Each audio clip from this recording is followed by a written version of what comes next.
Anything else? Yeah. It just why is weed illegal? Like, right? You know, you should like lead a revolution, a Twitter revolution, and get the weed legal, and no more war. Right? Mm-hmm. So you want me to lead a Twitter revolution to get weed legal? Well, no, anarchy revolution, really. But you know, we just march and like arrest Chris Christie, something like as the people. Yeah. Just like the like original Tea Party, you know, direct sure. action. Yeah. Well, why not? What role are you going to play in it? I mean, I'm there with you. You know, I have a much smaller influence, but I'm a smart, logical person. Sure. I could. No, I know. Not ready to help in any way. Just not voting. I don't think that's gonna. Yeah. So yeah. I mean, well, what else? So I'll be on it.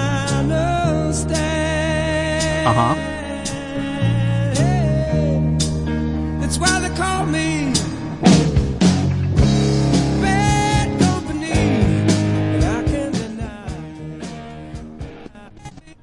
Is that the funniest thing that's happened on the show, Mike, in a long time, right? The show's unrecognizable. From a year ago, I would never recognize this show now at all. Evolving or maybe devolving. I don't know.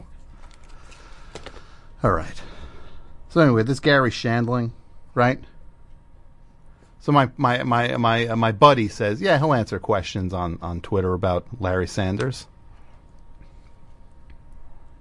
So I ask him a question on Twitter. I ask him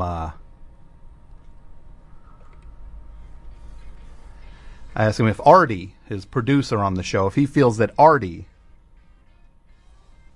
actually thought the show was funny, like the content of the Larry Sanders show.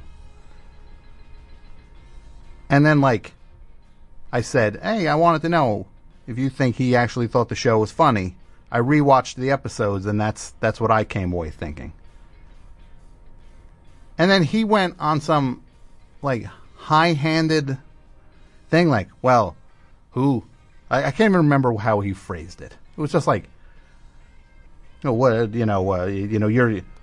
telling me what you think about this, like as if that's. I didn't realize that was wrong when you can have an opinion about something and then ask for more knowledge about it from maybe somebody who can impart some wisdom about it. So he like gets on me, and I'm like, what's this guy, Joe? Is he joking? I don't know. So I write back like some kind of limp kind of, oh, sorry, trying to be deferential to this guy this Larry Sanders show is probably my favorite show ever. Then he like writes back like, why are you bothering me with this? And then like starts losing his marbles. This rat high-handed me on Twitter, he's a big timing me. Big timing me. Took it for some reason. His sick mind. He took that as like some attack on him. And then I tried a few days later to like just to smooth things over, and then he still was like. He was like saying that it's like some lesson I need to learn and stuff. Oh, look, I don't know what's going on in that guy's head. He's clearly a demented person. And look, I will say as a footnote or a sidebar. He says a sidebar more than a footnote. More than a few people who've worked with this guy over the years found their way to me to tell me it's just like, yeah, this guy's a horrible. This guy's a real wad. Basically, they're basically saying he's a real wad of a person.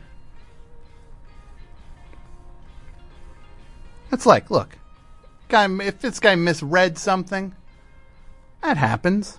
It happens. People misread things. I misread things. Everybody misreads things. But he kept going. It's like he kept doubling down on it. Ugh. It's really sad, huh, Mike? This guy was a favorite of mine. Not anymore, man. I got these Larry Sanders DVDs. I'm going to start bringing them in, smashing them one by one on the air. I forgot. The only reason I'm not doing it this week, I forgot. I'm going to smash that box set. Smash it on the air. Because I'll tell you. Look. I got what do I got? 72,000 followers on Twitter, something like that. I get asked questions. Look, I'll say 95% of the people who ask me questions and goof around and everything on Twitter, it's all fun and everybody's great and we all have a good time. But the 5%, I got that's a bottom 5, man. My bottom 5, oof. I don't even know where they're coming from. But you know what I do?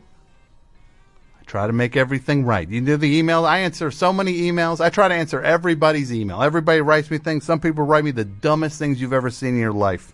You can't believe that somebody would hit send on the things they're sending me. But I answer all of them. I try. I swear I try.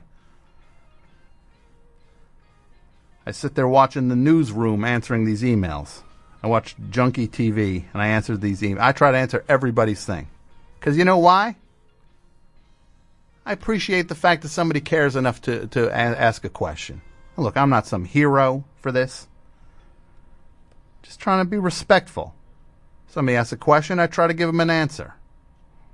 You know, this bum, Garry Shandling, to get that willfully twisted over this. You, sir, you're dead to me. Dead to me. Hey, Mike, don't throw him in the hate pit. Do not throw Garry Shandling in the hate pit. We'll throw him in after I'm done with him. Now look, I'm not going to make fun of the way this guy looks. It's clear he had the worst plastic surgery. I'm not going to make fun of that. That's beneath me. It's beneath me to make fun of his face, which is it's weird looking now. But I'm not going to do that. I don't go down roads like that's not how I play. High road all the way. Sure, I could say that Garry Shandling's face looks like kind of looks like somebody left a Garry Shandling mask out in the sun and then put it on. That's what his face. I could go down that road. I'm not going down that road. It's beneath me to make fun of his weird face that he clearly has had. God knows what he had done to it, but he should have. He clearly saved money wherever he went. He clearly had a coupon wherever he went. I don't know what it was. If it was a school where they were teaching that stuff. Who knows? Again, high road. I'm not playing. I'm not gonna play cheap with things. And I'm certainly not going to tell everybody on Twitter to tell him I'm making fun of him. I'm not going to do that. To say at Garry Shandling, 2 R's, by the way. In Gary. It's not how I play it. Look, this guy. It's too bad. It's too bad. He made one perfect show. You know how hard it is to make something perfect? The Larry Sanders Show, perfect. That other one he did earlier, not perfect. People give that one way too much credit. The one, it's Garry Shandling Show. It's not that good. Go back and watch it. Kind of stinks. It's like the fake sitcom.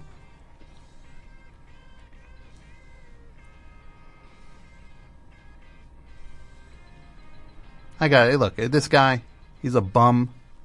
It's a shame. I don't know if I'd call him a hero. He was somebody I admired. Not anymore, man. Look, again, maybe he's mad because he hasn't done anything good in 15 years. I don't know. Maybe that's what it is. That, like, what else has he done? He did What Planet Are You From? That movie, which I saw in the theater, by the way. I walked out of it. I saw it in the theater. What Planet Are You From? This movie where he plays an alien yelling at women. It was a very a hateful movie toward women, I thought. Look, I don't know where his head's at. This guy, you know, you gotta always be wary of these guys that are spiritual. Like, he's a spiritual guy. Like, Guys who tell everybody how spiritual they are. Yeah. Always watch it. People who are spiritual and they mean it and they kind of walk the walk, they generally don't beat you over the head with it like a club or big time you with it. Like it's a race for knowledge and they've got more of it.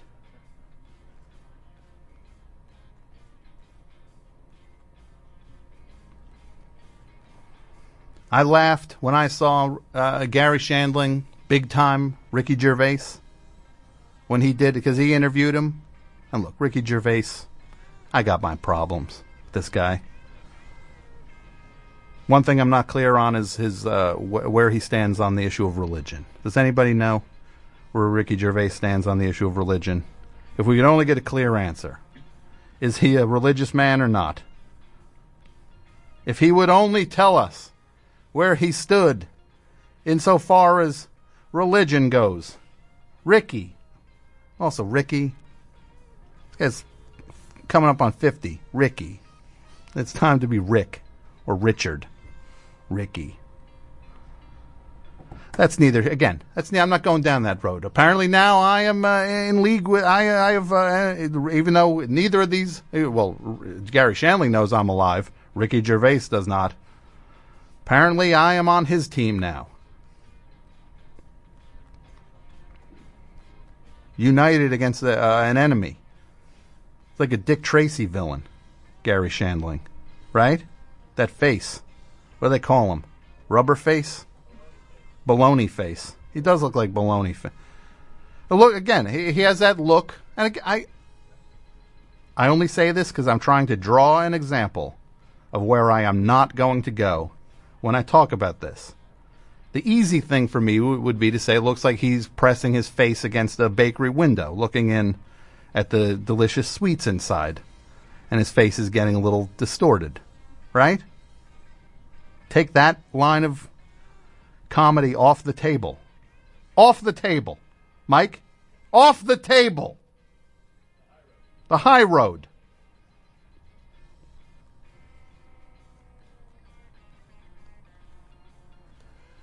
All right. Look, this guy's clearly not a happy guy. I don't know what he's upset about. Is it because he crossed the picket line when the Comedy Store was on strike in the 70s? That he was the comedian who scabbed out on everybody else? Everybody's got something bad to say about Jay Leno. He stayed on the right side of the picket line. Garry Shandling, he crossed the line. Crossed that picket line. I think Yakov Smirnoff did also. I could use some confirmation on that. I honestly believe it was those two guys. Maybe Garry Shandling needs to talk to that monk he pays to tell him he's doing a good job spiritually.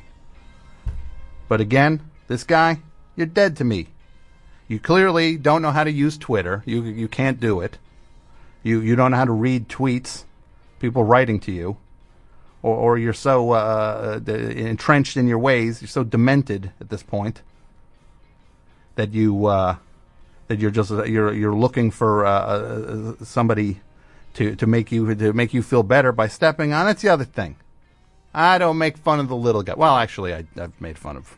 We're going to walk that one back a little bit.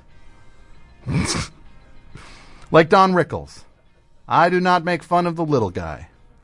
And you, each and every one of you tonight, are all big, big people. No, I know it's kind of hot air also.